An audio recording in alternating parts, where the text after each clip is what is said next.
নমস্কার বন্ধুরা, মুনিয়ার রন্ধনশৈলী চ্যানেলে আপনাদের সবাইকে স্বাগত।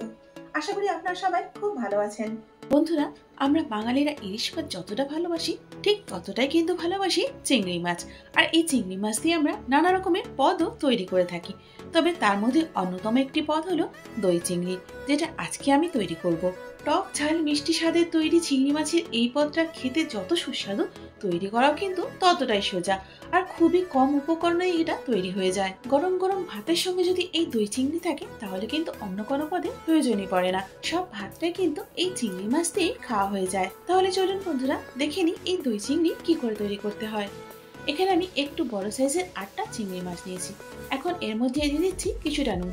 যেমন আমরা রেগুলার মাছেতে নুন মাখাই ঠিক সেরকম ভাবে এখানে আমি নুনটা দিয়ে দিচ্ছি। এখন এখানে 1/4 চা চামচ হলুদ দিয়ে দিচ্ছি। যেহেতু চিংড়ি মাছগুলো ভাজার পর এমনিতেই লাল হয়ে যায়, সেই জন্য এখানে হলুদটা একটু কম দিলাম। এবার নুন এবং হলুদটা চিংড়ি মাছের সঙ্গে ভালো করে মাখিয়ে নেব। প্রথমে চিংড়ি মাছগুলো ভেজে নেব। আর এই দই চিংড়ির পুরো রান্নাটা কিন্তু আমি করব ভেজিটেবল অয়েল দিয়ে। সেই জন্য কড়াতে দিয়ে দিলাম 3 টেবিল চামচ ভেজিটেবল অয়েল। এর সাথে এখানে দিয়ে দিচ্ছি 1 চা চামচ ঘি। তেলটা গরম হয়ে যাওয়ার পর এখন একটা একটা করে চিংড়ি মাছ আমি কড়ার মধ্যে দিয়ে দিচ্ছি। চিংড়ি মাছের প্রতিটা সাইড আমি 1.5 থেকে 2 মিনিটের জন্য মিডিয়াম হিটে ভেজে নেব। এর থেকে বেশি ভাজলে চিংড়ি মাছগুলো কিন্তু চিউই বা রাবারি হয়ে যাবে, যেটা খেতে কিন্তু একদম ভালো লাগে না। এখানে মাছগুলো ভাজা হয়ে গেছে, এখন এগুলোকে আমি তুলে নিচ্ছি। 3টে ছোট এলাচ, 1 টুকরো দারচিনি আর 4টে লবঙ্গকে আমি একটুখানি হালকা করে থেঁতো করে নিয়েছি। এখন কড়াতে বাকি তেলের মধ্যে এটা দিয়ে দিচ্ছি।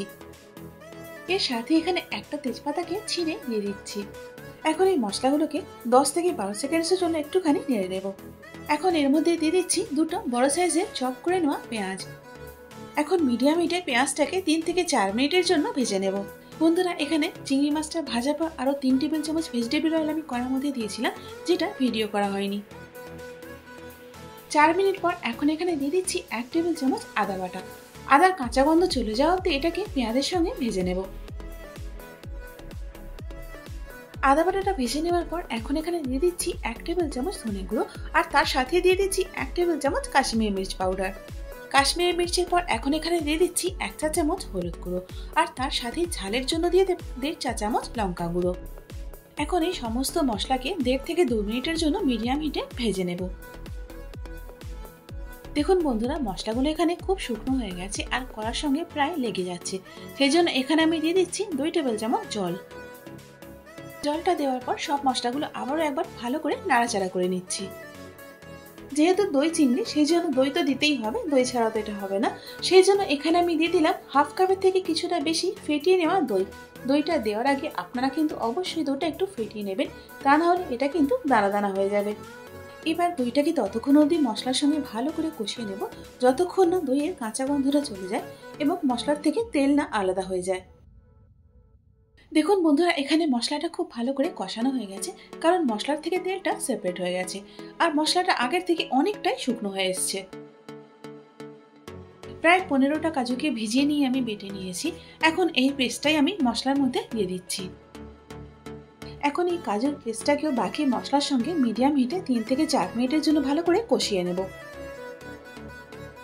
দইটাকে ব্যালেন্স করার জন্য এখানে দিয়ে দিচ্ছি 1/2 চা চামচ চিনি। এবার দিয়ে দিচ্ছি 1 কাপ জল। জলটা দেওয়ার পর মশলাটা জলের সঙ্গে ভালো করে একবার মিশিয়ে নিচ্ছি। এবার নুন দিয়ে দিচ্ছি স্বাদ মতো। এখন নুনটা গ্রেভিটার সঙ্গে ভালো করে মিশিয়ে দিচ্ছি।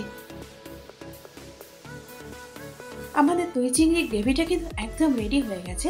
সেই জন্য এখন এখানে দিয়ে দিলাম ভাজা চিংড়ি মাছগুলো। Now time to mix mix mix. বন্ধুরা, এখানে একটা কথা বলি, যে কোনো চিংড়ি মাছের প্রিপারেশনের সময় আপনারা যখন গ্রেভিটা রেডি হয়ে যাবে ঠিক তখনই কিন্তু চিংড়ি মাছটা দেবেন।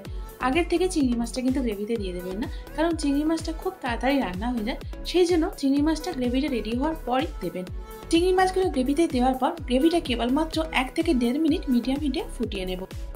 1.5 মিনিট হয়ে যাওয়ার পর এখন গ্যাসটা আমি বন্ধ করে দিয়েছি, কিন্তু দই চিংড়িটা যেহেতু খুব গরম সেই জন্য কিন্তু এটা ফুটছে। এবার এর মধ্যে আমি দিয়ে দিচ্ছি 1 চা চামচ ঘি। আর ঘিটা দেওয়ার পর এটা আমি এখন দই চিংড়ির সঙ্গে খুব ভালো করে মিশিয়ে নিচ্ছি। আর তাহলেই রেডি হয়ে গেল আমাদের দই চিংড়ি। চলুন এবার এটাকে গরম গরম পরিবেশন করে ফেলি। তাহলে দেখুন বন্ধুরা, খুব সহজে আর ঘরোয়া কয়েকটা উপকরণ দিয়ে তৈরি হয়ে গেল আমাদের দই চিংড়ি। এই দই চিংড়িটা খেতে এতটাই সুস্বাদু যে এটা আপনারা শুধুমাত্র গরম ভাত কেন, লুচি, রুটি, পরোটা, পোলাও সবকিছুর সঙ্গেই পরিবেশন করতে পারেন। তাহলে বন্ধুরা, এবার চিংড়ি মাছ নিয়ে এলে অবশ্যই এই দই চিংড়িটা একবার ট্রাই করে দেখুন, আর কেমন লাগলো আমাকে কমেন্টস করে জানান। আশা করি আজকের ভিডিওটা আপনাদের ভালো লেগেছে। যদি ভালো লেগে থাকে তাহলে একটা লাইক করে দিন, আর তারই সাথে বন্ধু বান্ধব এবং পরিজনের মধ্যেও শেয়ার করে দিন। আর এরকমই ঘরোয়া এবং নতুন নতুন রেসিপির জন্য আমার চ্যানেলটাকে সাবস্ক্রাইব করে আমার সাথে থাকুন। তার সাথে বেল আইকনটা প্রেস করে দিন, যাতে করে আমার পরবর্তী ভিডিওর আপডেটটা সবার আগে আপনি পেয়ে যান। এতক্ষণ সঙ্গে থাকার জন্য অনেক ধন্যবাদ।